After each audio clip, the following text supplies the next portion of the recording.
Hello, everyone.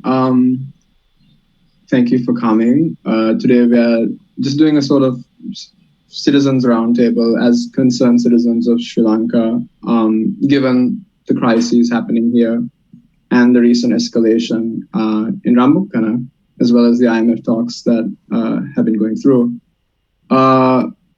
We decided to have this small conversation, clearing up the air on things concerning all of this. And because currently answers are few and far between, they're very specific to certain classes, and the interests of the people tend to get neglected. So today we'll be talking about the IMF primarily, and we have with us here today Shiran. If you want to introduce yourself, go ahead. We have Indica and Sanka too. I guess when I pose the question, you guys can introduce yourselves. Individually. And before we jump into it, we just have to note that a protester was killed in Rambukana yesterday. I think its name is KD Lakshman, is it correct? KD Lakshman, father of two. KD Lakshman, yeah, and that's just like a terrible escalation. Everybody trying to pin this on him or on the protesters is like full of shit. Like he was just murdered in the streets. And I mean, we're all in the streets. This can come for any of us. So, I mean, our thoughts are with him and his family now.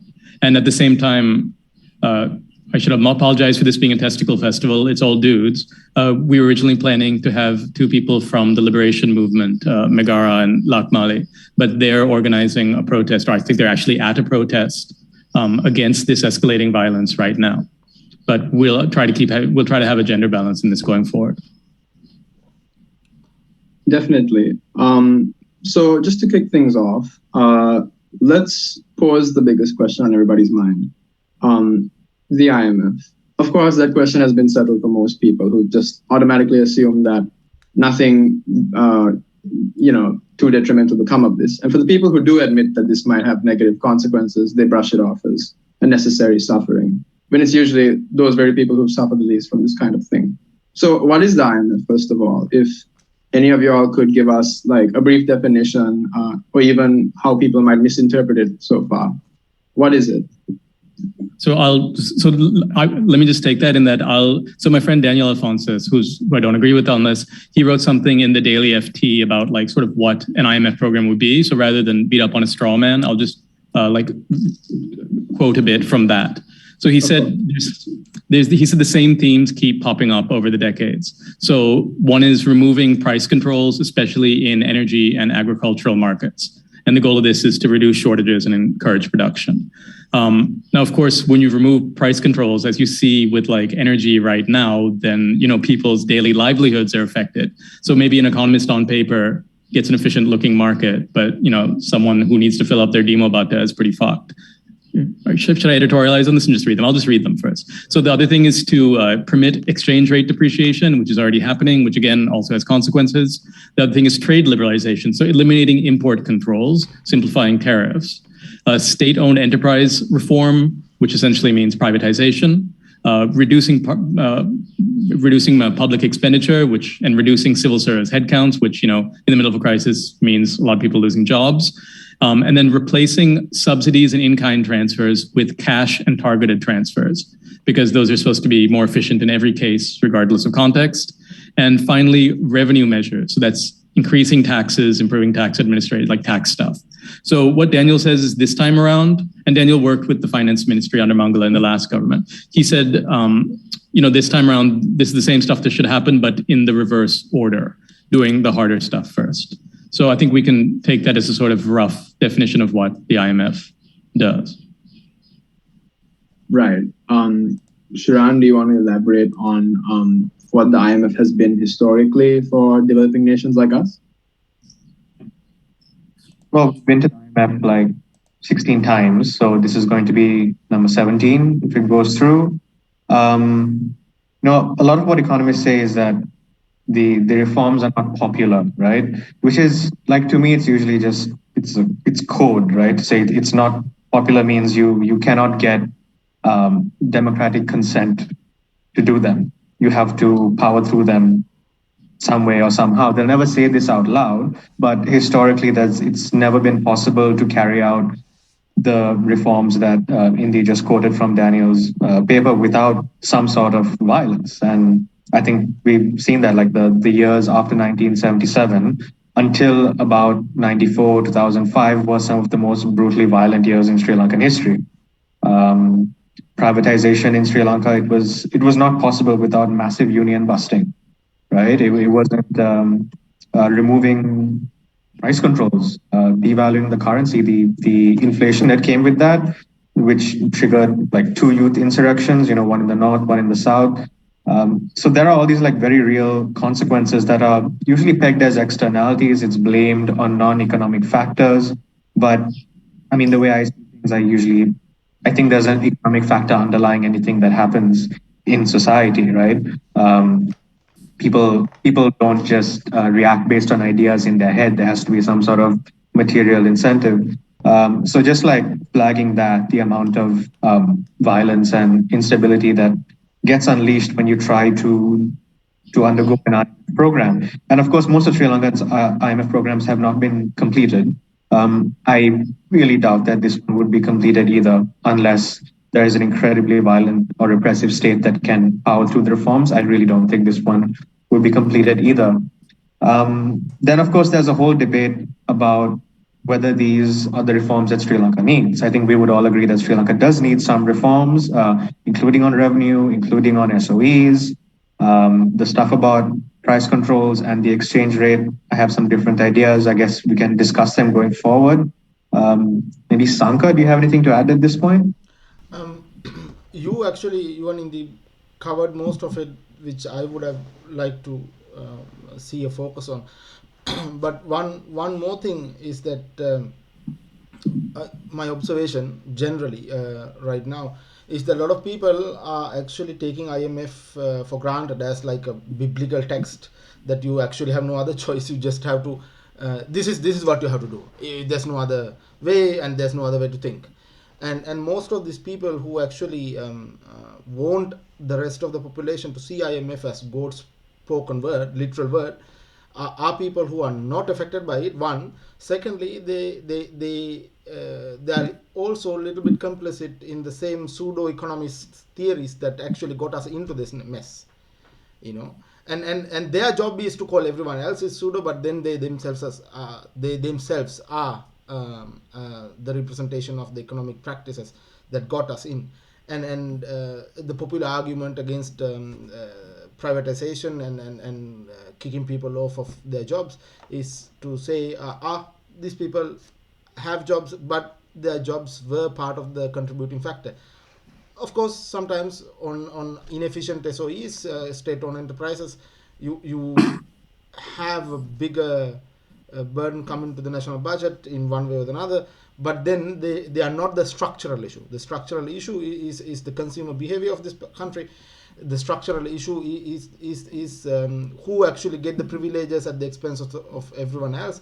The structural issue is who pawn the future of this nation for generations to come to maintain their luxurious lifestyle without any sense of guilt.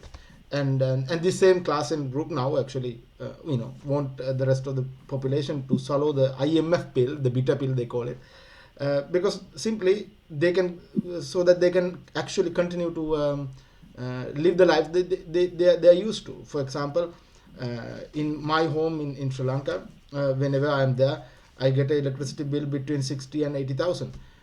I mean, I can easily afford to pay 4 or 5 times that. But my sister who's there now without me, who pays around 3 to 5,000 rupees electricity bill, she lives off a typical normal low-level Sri Lankan salary. She's saying, I can't deal with this. They are saying they are going to increase the power cost by five times.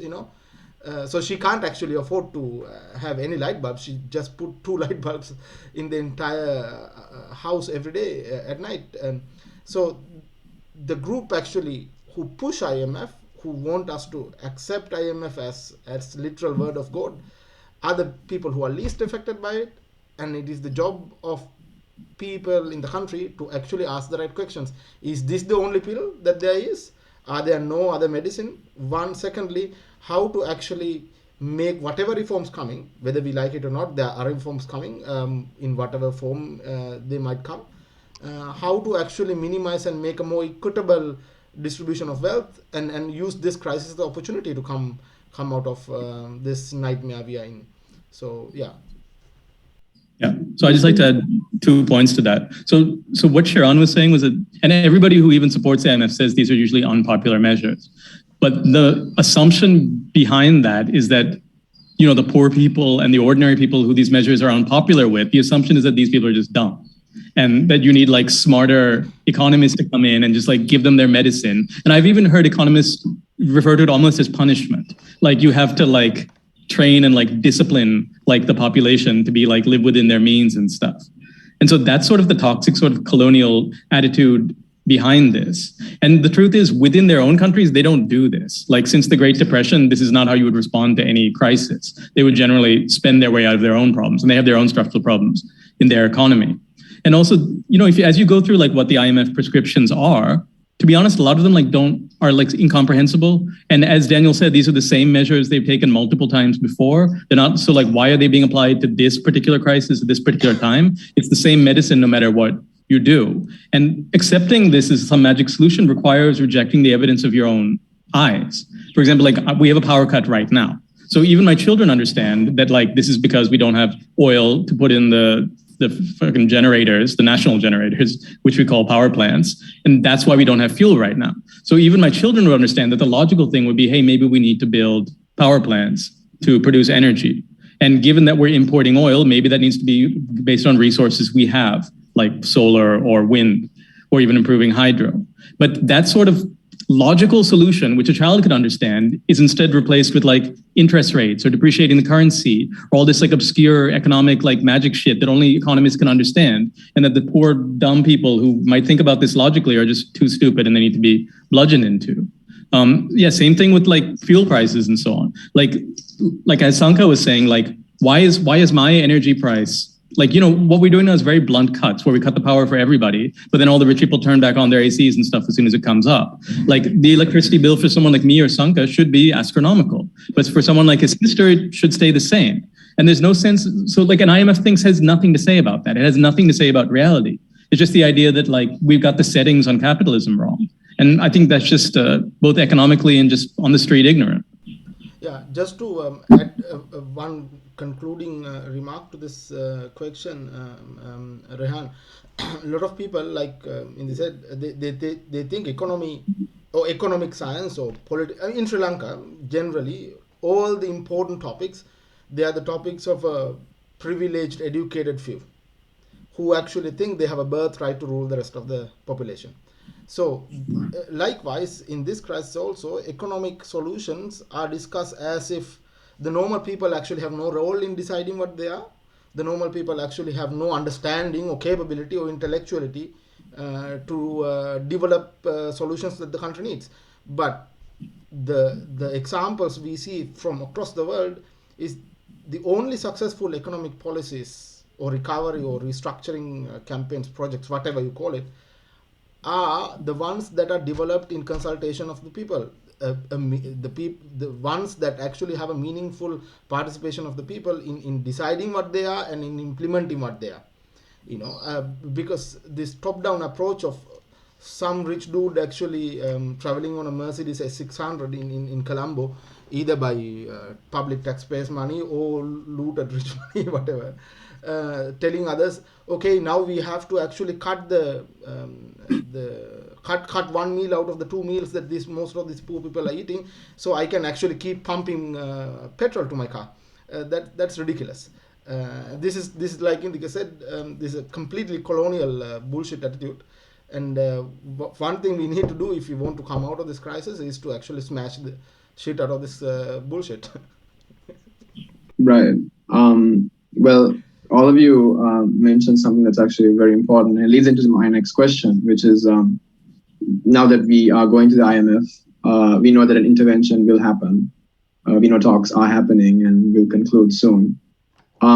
So this harsh medicine, as you know, the people you mentioned, as they describe it, if we are to take this harsh medicine, then we're going to have to know like how long it's going to last, right? So if you guys could speak briefly on just how exactly this is supposed to keep us going, how long that supposed help will last, and if you guys could just outline that the proposal so far, that would be helpful.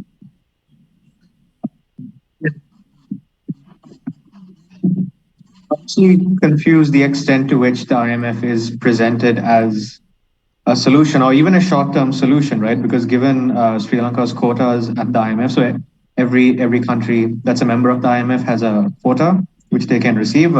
In case of emergencies, you can receive above that quota, but still, I highly doubt Sri Lanka is going to be able to get over 1 or 2 billion, right? And we have annual debt repayment of up to 7 billion, a total external debt of 50 billion. There is no way that the IMF can provide enough money to pay for this debt. And even if they do provide money, that comes in tranches. It doesn't come all in one go.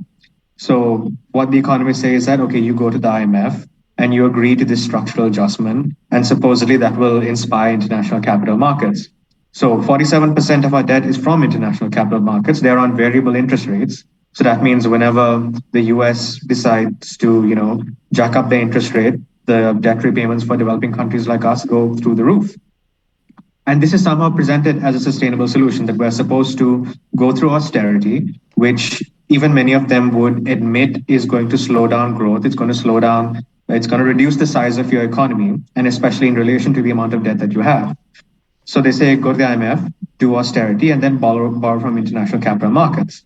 And then, so for a couple of years, you might be flush with a few dollars, and you'll feel confident enough to liberalize trade. You'll import a couple of things, and then in the next 3-5 years, you have the same problem.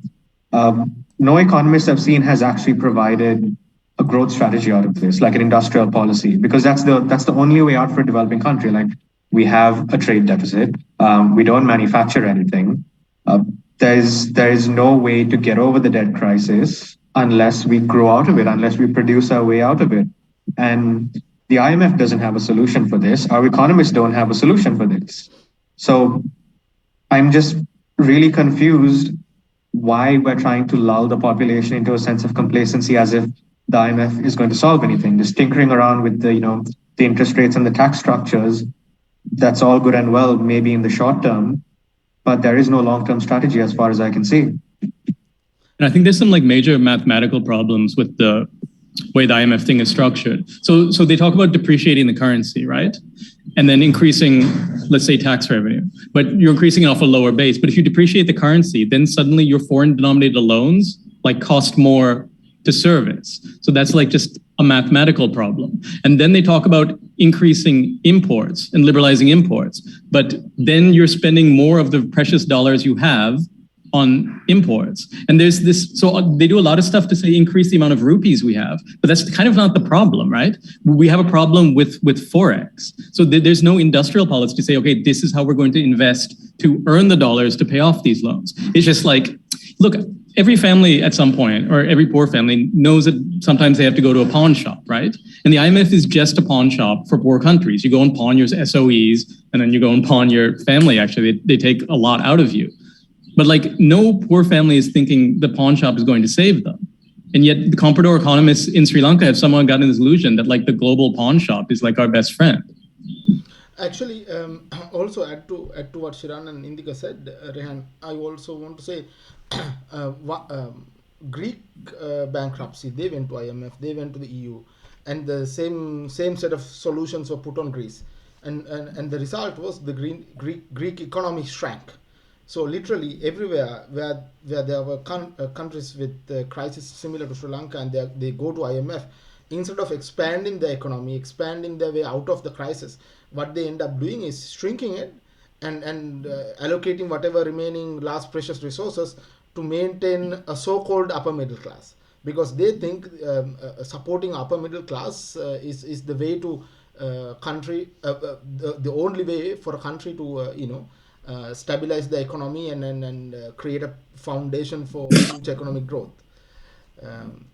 And to me, that's just colonialism. again, right? Because they're just putting in a colonial elite here to help them take all the shit out. Yeah. It's the same shit today because they don't do this to their own countries. They haven't done this since the Great Depression to themselves. For example, the middle class in Germany or Belgium or France, for example, they are industrial middle class. They depend on industrial production.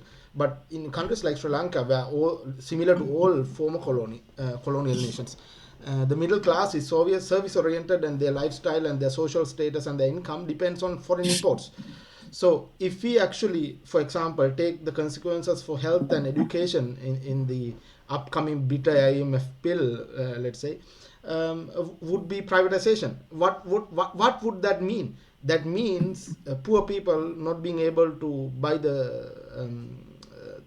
medicine that they need, or get the medicine that they need. They can't actually send their kids to a school to get a quality education. Instead, the same group of upper middle classes who actually looted and extracted the wealth of the larger population to sustain their lives will actually have increasing access with the economic downturn. And more the economy go down, the access actually increases. And their power and authority actually grows. And their authority and power was the root cause, the structural cause of where we are now. So I don't understand any reform that actually doesn't address this power structure and actually make a more equitable playing field for the poor and the lower middle class to actually stand up. And in the case of Sri Lanka especially, the Sri Lankan government, the Sri Lankan national economy right now runs on the informal sector. What is this informal sector? This is the traditional village economy that always used to be there. The economy that the central bank and the statisticians, all these pseudo-economists actually used to ignore for 70 years after the British left. Kind of left, not fully left. But now the only solution for us to actually come out of this crisis is to actually structure this informal economy, support it technically, financially, and let that grow, and depend ourselves as a foundation on that informal sector. Because whatever the service economy or the illusion we had as of a national economy that was there to support this rich dudes buying Lamborghinis and Gucci shoes for their kids, and some of them are actually not even family rich, they are just looted rich. It doesn't work. It doesn't work. It has never worked in anywhere else in the world. It will not work in Sri Lanka. It will now. It will not work anywhere else in the future as well. So I actually don't understand why we have to shrink ourselves, thinking that we would come out of it when it would clearly not, and why we are not expanding and growing out of this crisis when we can. And there are clearly options which we can talk in the coming minutes. Yeah, and I think that's an interesting way of looking at it, as like a site of class struggle. Like there's the import class, and then there's the class that wants to grow the country they live in. So Rayhaan, should we get to alternatives? Right.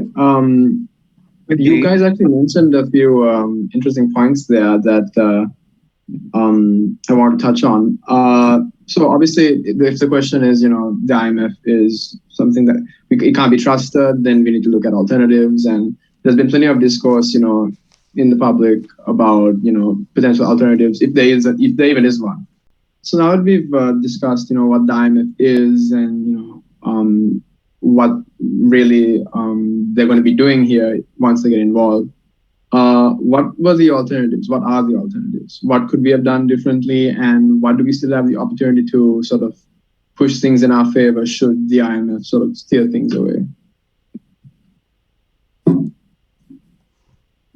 I think there's a lot of things we could have done differently. In a way, the pandemic was a huge opportunity which we kind of wasted, right? Because as far as geopolitical pressures go, it was, everyone was busy with their own thing. There was a chance for us to, close down for that year, focus on agriculture, sort of restructure the economy towards production, and do a couple of things like that. Also, in terms of energy prices dropped, and most of the developing countries, they just hoarded fuel, and they had a year's supply of fuel. Unfortunately, we don't have that storage capacity, so we never did that, and we didn't even go into a forward contract or anything like that. So as soon as the prices shot up, we got screwed. Like I was reading about China and the level of reserves they have, not just for energy, but for food, for like wheat and rice is insane. Like that's a country that is serious about taking care of its people, that has capacity to make sure everyone is at least fed and has energy. Sri Lanka is not. Like we are constantly exposed to market prices. Like markets are okay, but nobody, like no serious business exposes themselves to market risk all the time. Like you find ways to get around risk, right? You do what they call risk management in a business. The Sri Lankan state just doesn't do that. Um, I think that's something we could have definitely done better. I think the import austerity or the import restrictions, I like to call it import austerity, just to like whatever. I think that could have been done more seriously as well. As far as I know, like our tariff rates weren't raised that much. What was done was a lot of restrictions on LCs, which is like loans for imports, and I think all that really did is make sure the guys who have dollars became like bigger market players in importing. So like their monopolies maybe just increased, or maybe some cronies got some licenses. Aside from like the automobile and the turmeric bans, I really don't think the import restrictions were serious. Like, I go to the supermarkets like Kiehl's, or even the fancy ones like Spa and Glowmark, and they're well stocked full of all sorts of imported goods, right? The liquor shops were well stocked as well. So I disagree that there was any serious import rationalization. There wasn't. The only shortages we had were of essentials. Um, there were all sorts of other structural things that we could have done. I think we could have tried to make a development bank, which we have not had for several years. We didn't do that. We could have tried to more seriously get into manufacturing and bring in some investments. None of that was done. I think even the bilateral financing. So like in the last couple of years, it's amazing how quickly the government has burnt its bridges with almost every country. Just I think it was just a total mismanagement of foreign policy, and just like switching from one side to another really quickly with no explanation and with no like trying to at least balance them and like get the best out of everyone. I think to this day, like there are still bilateral things that we could do with China, with Russia, especially for energy. But for whatever reason, maybe it's geopolitical pressure, that's just not being done. Actually, something to add to that, Shiran. I mean, about talking about foreign policy. What do you expect when you have a foreign minister like GL Pires? I used to have friends. Sometimes some ambassadors used to go to his briefings and come back and say, "Oh, Sanka, I didn't understood a single word he said. Whatever he spoke, it went overhead of all the ambassadors and deputy ambassadors who goes to his briefing." So, I mean, if a guy from an English speaking country cannot understand his briefings, there's clearly a problem of guy's capability of communicating a simple message. I mean, the dude is interested in showcasing his understanding and the memory of all the words in Oxford dictionary, but nothing more than that. Foreign ministry is one of the most corrupt places in the country, and Sri Lankan foreign ministry's incompetence and the criminal nature it operates, and the inability to actually see through the next 50-60 years of the coming geopolitical changes have actually cost us quite a lot. um, um, I, I I fully agree with you. The COVID was a blessing in disguise, which we didn't have the vision and the political will to exploit it properly. A lot of countries actually did it. Bangladesh did it. They came out of this crisis. A country that is similar to us. Genes are same. We look like the same people. We have the same, more or less, the cultural origins. There's a reason why they actually did proper, and we couldn't, simply because our leaders and the people who actually have power in our society didn't do jack shit. And one reason is that they are not capable of it. They are not talented, they are not skilled, and they are not interested. um, uh, Taking this discussion to a little another side topic that is a bit important, is the geopolitical side of this IMF nonsense. Yes, now we have gone to IMF, whether we like it or not. I don't think we have the structural capacity as a state to completely reverse and find alternatives. But it's important to understand what were the alternatives, like Shiran and Indica might also talk about this after me. I know personally that the Chinese actually offered to bail us out early last year and the year before. They also actually officially told Sri Lanka that they are not interested in asking for the pound of flesh from their debit, even though we are not in a Chinese debt crisis. We are in a BlackRock and an American debt trap, for that matter. Not only we rejected that, we also rejected all the other offers and the possibilities there were to store up our oil imports. Like, we, for example, why we couldn't, we don't have the storages, and why don't we have the storage capacity? Why at least few weeks of oil could not be stored in the Trincomalee oil farm? That is because of the geopolitics. We are increasingly putting ourselves as a satellite or a stooge of the Indian interest, that actually in return works as a satellite of the American interests for the Indian Ocean.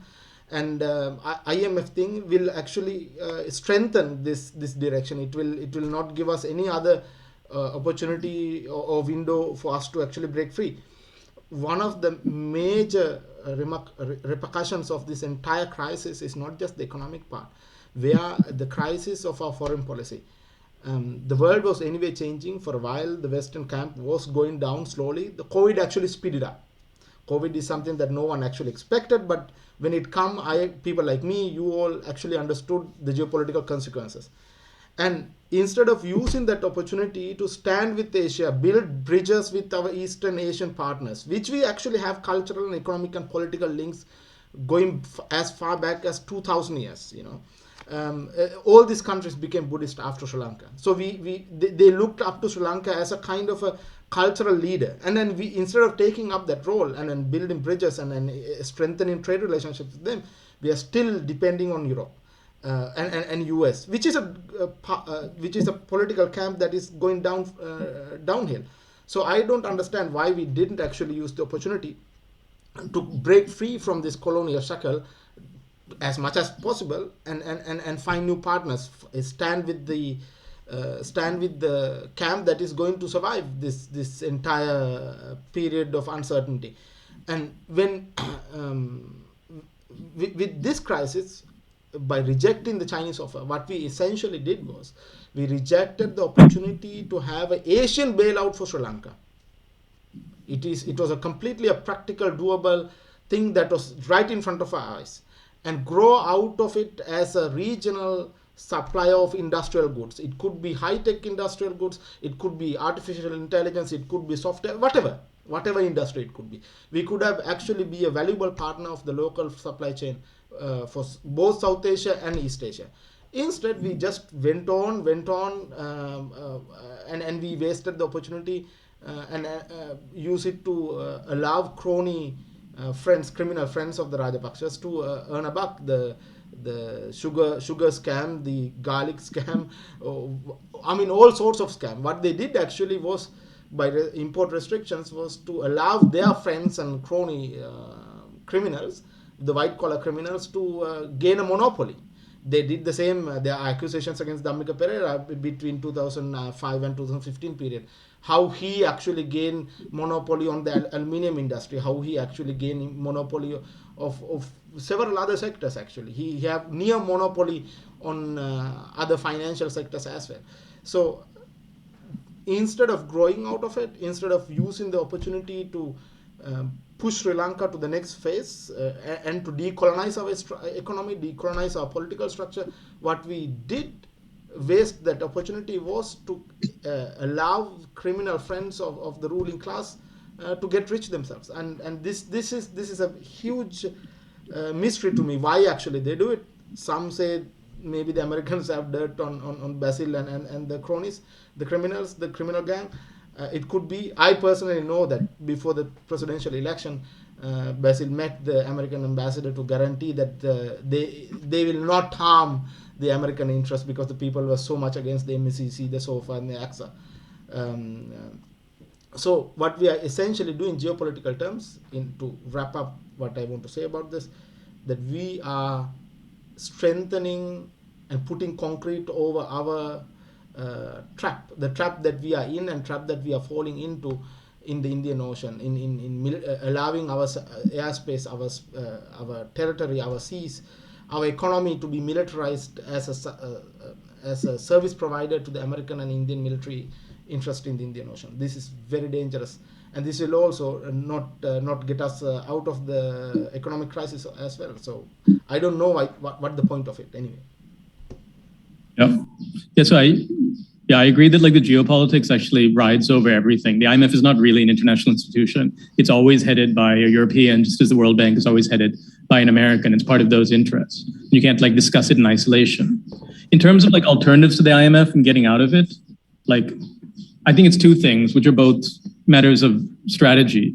So in the short term, we've had no strategy to the way we cut things or ration things. And just in order to keep people going, we should be strategically preserving industry and the working class. And so the rich people should have to like eat it to a large degree. But that's not what's happening. Instead, you're just getting blanket power cuts. So the rich people turn on their ACs as soon as it comes back, or they run their generators with fuel. So there's no sense of that. Even with fuel, there's no sense of prioritizing it for tractors, for tuk-tuks, for bikes, for the efficient vehicles, for the productive vehicles. Instead, it's just blanket cuts for everybody. And then the people with Prados and with Jeeps just get their driver to go and wait in 3 lines. So it defeats the purpose. So we haven't strategically dealt with the short term to preserve and grow certain segments. It's just been blanket brute force cuts, and they're really living day to day. And at the same time, in the long term, there hasn't been a strategy to say, okay, we're having power cuts, we need to build energy. We're having a dollar shortage, we need to earn dollars. We're having a food shortage, we need to grow food. The simple things. Because I think what happened is Sri Lanka got political independence in 1948, but we never got economic independence. We never got, energy independence. We never got industrial independence. We never got really cultural independence either. Like we're still, like Sanka said, we're still like a satellite to the same Western people that colonized us. And we're still in a fundamentally colonial relationship. And what's playing out now is just that our leadership is not leading us. And I think a big problem there, which we sort of ignore, is the fact that Gota, up until he ran for president, was an American citizen. And our finance minister is an American citizen. And these are pretty basic conflicts of interest, which other countries generally acknowledge. But then, we're just because they're like racist, we think that they have this, are somehow our interests on their side, on our side, and they don't. But and I think right now people are willing to sacrifice to some degree. But if you give them some vision, saying like, we're going to get independent, we're going to build up an industrial base, it's going to take 10 years, but we're going to work our way out of this. But there's no communication like that. It's just people are sacrificing for nothing. Right. Well, you all outlined a lot of the information over there, but a few things stand out to me, and I just want to touch on that briefly, specifically on the subject of alternatives, because that's what's on everyone's mind when we bring this topic up. So you all mentioned industrial policy, and I just wanted to pose a question that I've seen come up with, many other people when this topic comes up, which is how exactly do we focus on industrial policy when we're going through a crisis like this? Because I understand that it's more of a taking into consideration the long term, but as an alternative to the IMF, how exactly would we steer into industrial policy? Could you just throw a few concrete steps in my direction, how we would do that? So, one example I'll quickly give is this weird idea that look, if you get a loan, let's say from another country, generally there's the idea that you put it into a productive asset. That's why people give loans. So the idea that you would have loans without industrial policy is to me the thing that needs explaining. I think you would need to have logically you should have an industrial policy to get loans, because otherwise you're just using loans to pay off loans, and what's the point? Right. Shiran, do you have anything to add there?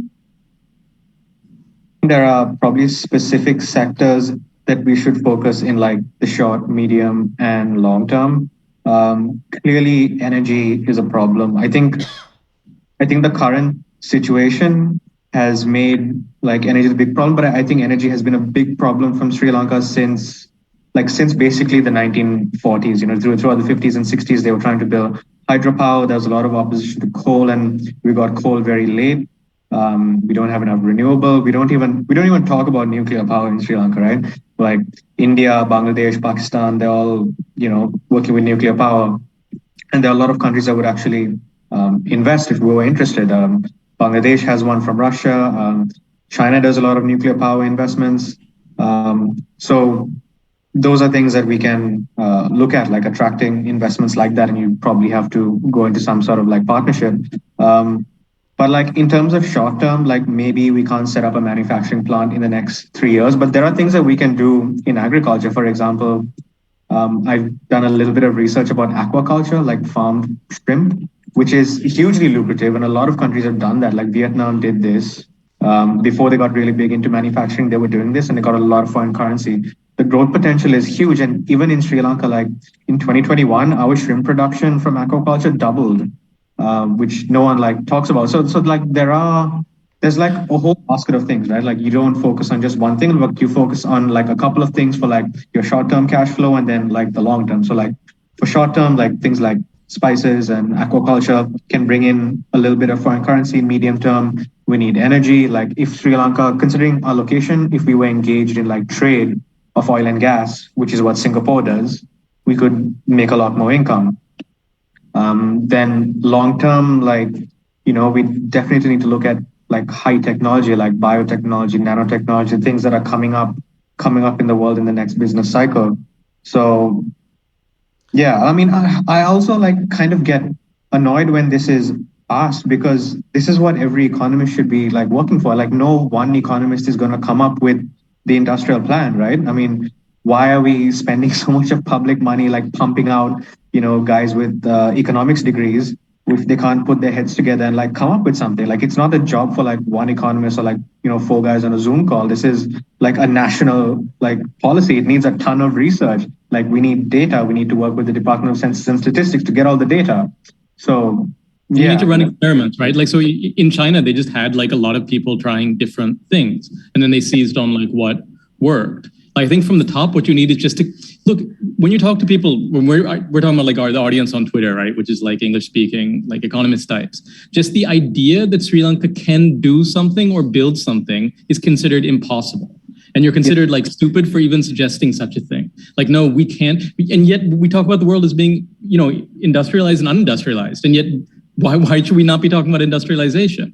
But for me, from the leadership level, what needs to get stamped out is the idea that we can't do this, that we just need to like import and like keep carrying on. And I do think we can build, but there has to be but what we build, yeah, that has to be decentralized. And a lot of people need to be thinking about that.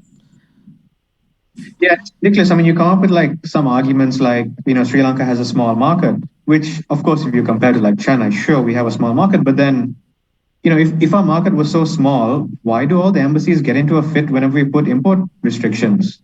I mean, that just doesn't make sense. Clearly, it must be significant to some extent, right?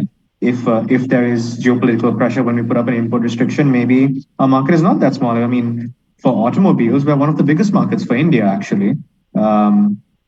Even the EU, we don't import a hell of a lot from the EU, but still the EU applies pressure when we put up import restrictions. So there is potential in the Sri Lankan market.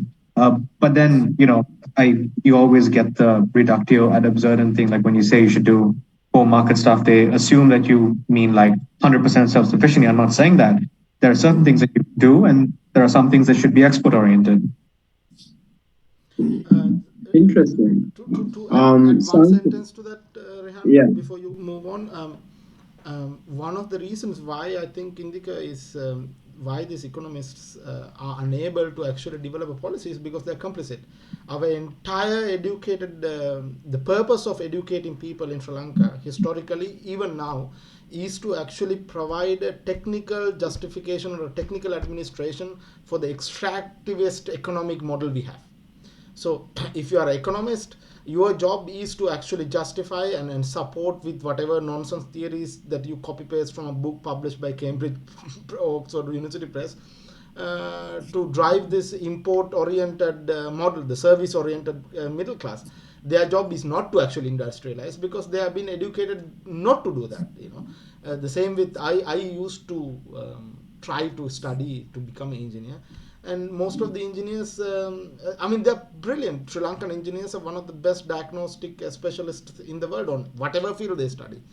But when you try to think of an idea fresh and try to build something from fresh, the confidence is not there. The education system actually does not give it. This is one reason why we should use this opportunity to completely restructure our education system expand the universal public, the free education system we have, and change the curriculum to change what we want them to be.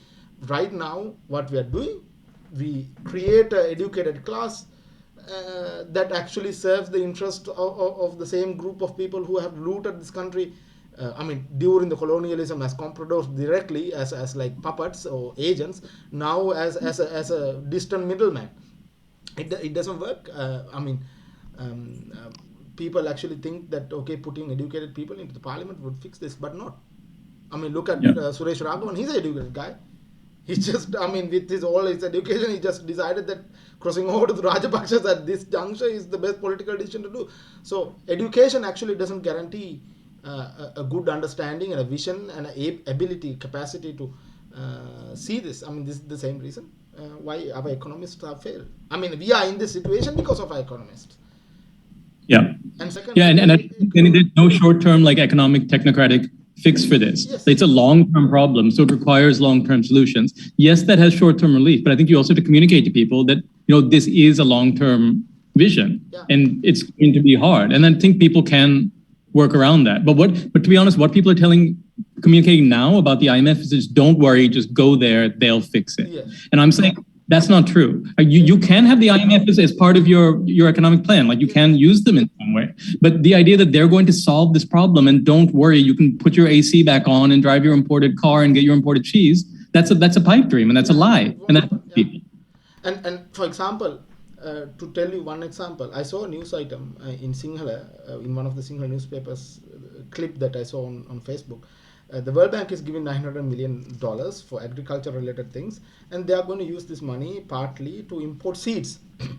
Any fool who understands sustainability and food security knows the first step towards having food security in a country is to gain seed sovereignty. So you import seeds from these multinational corporations, what happened? Next year also you have to import. One of the biggest crises in Sri Lankan agriculture sector is actually that we don't have our own ability to produce seeds. We actually started to import them, and then we have to keep importing them.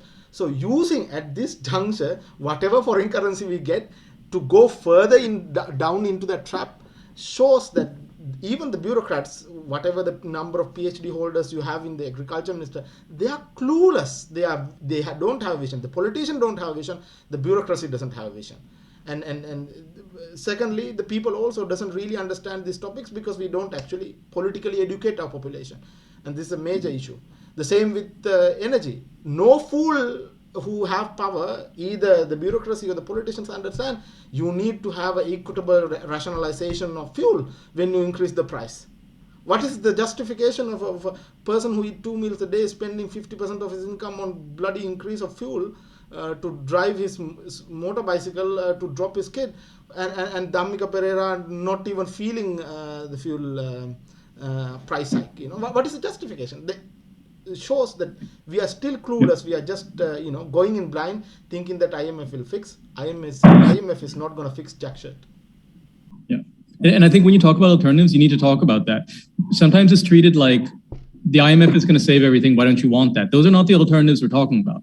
The IMF will make a lot of things worse. From the stuff I read from Daniel at the beginning, when they talk about increasing agriculture and energy prices, right, by rationalizing or marketizing those prices, that's what people are protesting about right now. Yes. So you're talking about making things worse. It doesn't solve the problems that people are posing this as the answer to.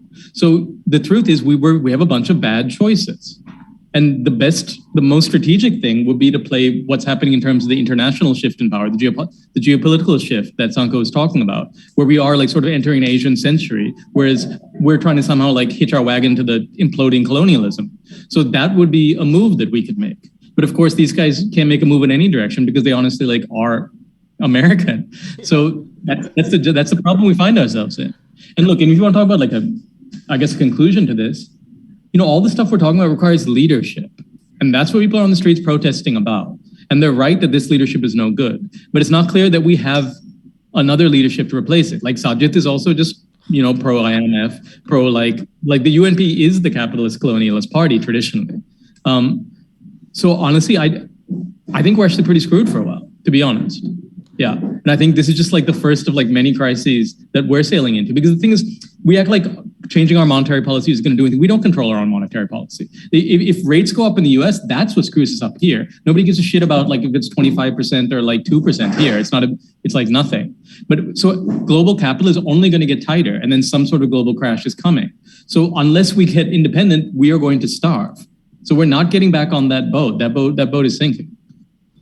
Shiran, do you have anything to add? Because this is going to come up if anyone watches this video, right? So what the pro-IMF guys have been saying is they're going to remove the subsidies, but they're going to replace it with cash transfers to the poor. This is how the IMF has sort of rebranded itself. I don't know where this has been. It's been done in a few places. I can't recall off the top of my head now, but I seriously don't know how it's going to work in a country like Sri Lanka, where essentially we have a middle class because of the fuel subsidy, right? So once you remove those fuel subsidies and the energy subsidies, the population of poor is going to increase, right? And then in this dynamic situation where the amount of poor are increasing, and then assuming you have market-based pricing, right? So every month you're going to have to calculate who is deserving of a cash transfer, because it's going to be changing. It's going to be a dynamic situation. Then you have to target these people and you somehow have to give cash to them. Are you going to transfer it to their bank account? Are you going to give them cash? Are they going to have to like line up outside of the Grama Sevaka? Like, we'll get some consulting companies. We'll get like BCG or McKinsey. They'll sort it out. Yeah, exactly. It's like ridiculous. I mean, and also there's another problem, right? So there are people who use who use the fuel subsidy for productive purposes, like say fishermen. Assuming you jack up the cost of fuel and it's no longer profitable to go fishing, what makes you think they're going to use the cash transfer to go fishing? They'll likely get another job, maybe in the service sector, and then just use that cash on imports. So like real economic activity in production of real goods is going to get fucked, especially in agriculture. This is dogmatic expression that like cash transfers are always better. Sometimes they may be better, sometimes they may not. And you don't get that nuance. It's just like the same bitter medicine, whatever you're sick with. You got like cancer or like a broken toe, they'll give you like the same shot in the head. Like I think cash transfers in a like an advanced economy, an industrialized economy might be really good. Just like the way universal basic income would be good, because you already have like a production structure, a production base. But in a country like Sri Lanka that doesn't like produce anything, I think it's very dangerous because you could just nobody's protesting because like, hey, like I'm not paying enough for energy. Or like, nobody's like, please, like make the prices higher. So nobody's listening to the bloody protesters. It's like, oh, pat, good job, like resistance, like all that shit. But don't listen to anything they say. Even the people who've been protesting before, don't listen to them when they talk about, hey, we need, health and education. We're doing this wrong. It's just this patronizing attitude. And it's not going to change until we change the patrons, I guess. I think politically, to break the deadlock, there are two challenges in front of Sri Lanka. One is how do we actually transform or develop this entire public mass movement that we have in the streets into a more structured political understanding what need to be done, and then understand how it need to be done. Once that is sorted out more or less, then leaders and a new generation of leaders will actually come out of the society. Sometimes my friends ask me, Sanka, there's no alternative. Yes, true, there's no alternative with the current leaders, but then a new generation of leaders will come, no matter whether we actually understand the issue or not. So the key to get this generation of leaders that can change the fortunes of Sri Lanka is for the public to understand what need to be done and how exactly it need to be done.